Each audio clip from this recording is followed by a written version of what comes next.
اور جس جہاد کا وہ ذکر کر رہا ہے، جس دھرنے اور ڈی چوک میں جانے کا یا کسی بھی جلسے میں جانے کا وہ جہاد کا ذکر کرتا ہے، اس جگہ میں ہوتا کیا ہے وہ سب لوگوں کو معلوم ہے۔ کل ہی ایک ویڈیو ویرل ہو رہی ہے کہ اس دھرنے میں کھڑے ہو کے، جلسے میں کھڑے ہو کے ایک نوجوان لڑکی کہہ رہی ہے کہ میری خواہش ہے کہ عمران خان میرے کمرے میں آ جائے۔ انہی دھرنوں میں یہ آواز اٹھائی جا رہی ہے کہ اگر جس نے عمران خان کے لیے جان دی، نعوذ باللہ، اس نے نبی اکرم صلی اللہ علیہ وسلم کے لیے جان دی۔ انہی دھرنوں میں یہ آواز اٹھائی جا رہی ہے کہ ہم عمران خان کے پاخانے سے بھی محبت کرتے ہیں۔ انہی دھرنوں میں یہ کہا جا رہا ہے کہ ہمارے ملک میں گستاخی ہوتی رہی، بے ادبی ہوتی رہی، ہم خاموش رہے، لیکن اب عمران خان کے خلاف آواز اٹھ رہی ہے، ہم اس کے اوپر خاموش نہیں ہوں گے۔ درجنوں کے حساب سے اس کے کارکنوں کی بے ادبیاں، بے وقوفیاں، گستاخیاں، بے شرمیوں کی یعنی کہ ایک بہت لمبی فہرست ہے، لیکن کسی کا اس کے اوپر آواز کوئی نہیں اٹھا رہا ہے، کوئی روک ٹوک کرنے والا نہیں ہے۔ جو اصل حقیقت میں جو اس جماعت کو روک سکتا ہے، عمران خان کے فتنے کو روک سکتا ہے، اس کا جو توڑ ہے جس کے پاس، وہ حافظ سعد رضوی صاحب تحریک لبیک کے پاس ہے، لیکن اس کے ساتھ ستیروں والا سلوک کیا جا رہا ہے۔ آخر وجہ کیا ہے؟ جو میں ہر ویڈیو میں یہ پیغام دیتا ہوں، ہر ویڈیو میں یہ موقع اختیار کرتا ہوں کہ پاکستان کا ہر ادارے، پاکستان کا ہر سیاسی جماعت لبرل ہے، اس کا اسلام سے تعلق نہیں ہے، ان کا دین اسلام سے تعلق نہیں ہے، ان کا پاکستانی عوام سے تعلق نہیں ہے، ان کا پاکستان سے تعلق نہیں ہے۔ تو یہ ایسا ممکن نہیں ہے کہ ایک عمران خان آئے اور پورے ادارے اس کے ساتھ ہیں، یا نواز شریف کے ساتھ ہیں، وہ گستاخیاں کرتے ہیں یا بے ادبیاں کرتے ہیں۔ نہیں، ایسا نہیں ہے۔ ایسا ہے کہ یہ سب لوگ نہیں چاہتے کہ پاکستان میں اسلام آئے، سب لوگ نہیں چاہتے، کوئی بھی نہیں چاہتا ہے کہ پاکستان میں اسلام آئے۔ اور اس شرعی نظام سے نقصان کس کو ہے؟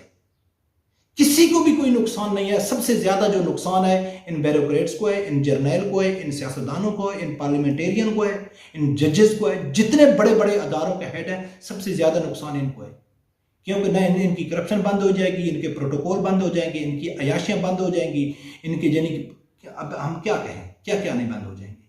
لیکن یہ عمران خان بار بار اب تو عمران خان نے جو شرک کا فتویٰ لگایا ہے، یہ تو جو مجھے معلوم ہے، جتنا مجھے نالج ہے، کہ 1400 سال کی تاریخ میں یہ عمران خان دوسرا آدمی ہے جس نے کہا ہے کہ میرے علاوہ جو میرے کو فالو کرتا ہے وہ ٹھیک ہے، باقی مشرک ہیں۔ یہ عمران خان دوسرا آدمی ہے۔ اس سے پہلے 150 سال پہلے عبدالوہاب نجدی نے اپنی کتاب التوحید میں یہ کہا تھا کہ جو میرے کو ماننے والے ہیں، میرے علاوہ سب مشرک ہیں۔ میرے علاوہ سے مراد کہ جو میرے عقیدے پہ چلنے والے ہیں وہ مسلمان ہیں، باقی سب مشرک ہیں۔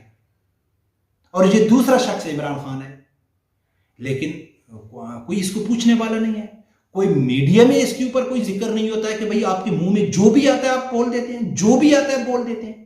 لیکن اس کے خلاف جب ہم آواز اٹھاتے ہیں، اس کی نشاندہی کرتے ہیں، اس کی گرفت کرتے ہیں، تو آگے ہمارے اوپر فتوے لگتے ہیں کہ یار آپ لوگ عمران خان سے بغض رکھتے ہو، آپ عمران خان سے نفرت کرتے ہو، آپ عمران خان کے ساتھ سیاست کر رہے ہو۔ تو میں کئی ویڈیو میں ذکر کر رہا ہوں کہ بھائی ہمارا عمران خان سے کیا لینا دینا، نواز شریف سے کیا لینا دینا۔ ہم جو بھی بات کرتے ہیں ثبوت کے ساتھ کرتے ہیں، پروف کے ساتھ کرتے ہیں۔ کیا ایسا عمران نہیں کہتا ہے؟ کسی کے پاس کوئی جواب ہے؟ اس کے کارکن کے پاس کسی کے پاس جواب ہے کہ یہ بڑی بڑی گستاخیوں، بے ادبیاں عمران خان نہیں کر چکا ہے؟ کر چکا ہے، لیکن اس کے خلاف آواز اٹھانے والا یہ کسی میں اتنی شرم نہیں ہے کہ کہے کہ خان صاحب ہم آپ کو سپورٹ کرنے والے ہیں، ایز اے سیاسی آپ ہمارا لیڈر ہیں، لیکن اس کا ہرگز یہ مقصد نہیں ہے کہ آپ میں منہ میں جو ہے، اور امت مسلمہ کا لیڈر بنا ہوا ہے، صادق اور امین بنا ہوا ہے، کلمہ کبھی اس نے پورا نہیں پڑھا ہے، لا الہ الا اللہ کے علاوہ اس نے کبھی پڑھا نہیں ہے، خاتم النبیین اس کو پڑھنا نہیں آتا ہے، درود شریف اس کو پڑھنا نہیں آتا ہے، روحانیت اس کو پڑھنا نہیں آتا ہے، یعنی کہ اس کا پورا جو دین اسلام کے اوپر جو اس کی دسترس ہے وہ آدھے کلمے کے اوپر ہے، آدھے کلمے کے علاوہ اس کے کبھی اس نے کچھ کہا ہی نہیں ہے، لیکن یہ امت مسلمہ کا لیڈر بنا ہوا ہے، صادق اور امین بنا ہوا ہے۔ اور اس کے لیے فیس بک کے اوپر جو پوسٹیں لگتی ہیں، جو لوگ کومنٹس کرتے ہیں، اس کا تو میں ذکر نہیں کر رہا ہوں۔ کوئی اس کو نعوذ باللہ حضرت عمر فاروق کے ساتھ ملا رہا ہے، کوئی اس کو عثمان غنی کے ساتھ ملا رہا ہے، کوئی اس کو وقت کا پتہ نہیں کیا کیا ثابت کرنے کی کوشش کر رہا ہے۔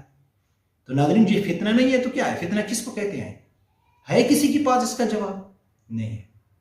تو ناظرین پاکستان کا جو میں ویسے ہی کہہ رہا ہوں کہ اگر جو موجودہ صورتحال ہو رہی ہے تو اس کا مقصد ہے کہ ہمارے پاس صرف واحد ہی حل ہے کہ ہم روئیں، گڑ گڑائیں، اللہ کی ذات کے آگے توبہ کریں، اپنے گناہوں کی معافی مانگیں اور فتنے سے محفوظ اپنے آپ کو رکھیں۔ اللہ سے دعا کریں کہ یا اللہ ہمارے اوپر ہم نے جو گناہ کیے ہیں اس کی معافی دو اور قوم کو اس فتنے سے محفوظ رکھو۔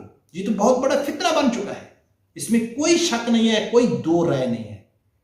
اور اگر میں پھر لاسٹ میں وہی کہتا ہوں کہ پاکستان کا جو واحد حل ہے، اگر آپ چاہتے ہیں، اگر آپ واقعی سیریس ہیں کہ آپ کسی بھی سیاسی جماعت کو سپورٹ اس لیے کرتے ہیں کہ وہ پاکستان ترقی کرے، اسلام کا بول بالا ہو، پاکستان میں غربت ختم ہو، تو اس کا واحد حل ہے شرعی نظام. اور شرعی نظام اگر اس ٹائم پاکستان میں کوئی لا سکتا ہے تو وہ حافظ سعد رضوی صاحب لا سکتا ہے، اور کوئی نہیں لا سکتا. رب پروردگار سے یہی دعا ہے کہ اللہ تعالیٰ ہر آدمی کو حق ساتھ سننے کی اور اس کے ساتھ کھڑے ہونے کی توفیق عطا فرمائے. اللہ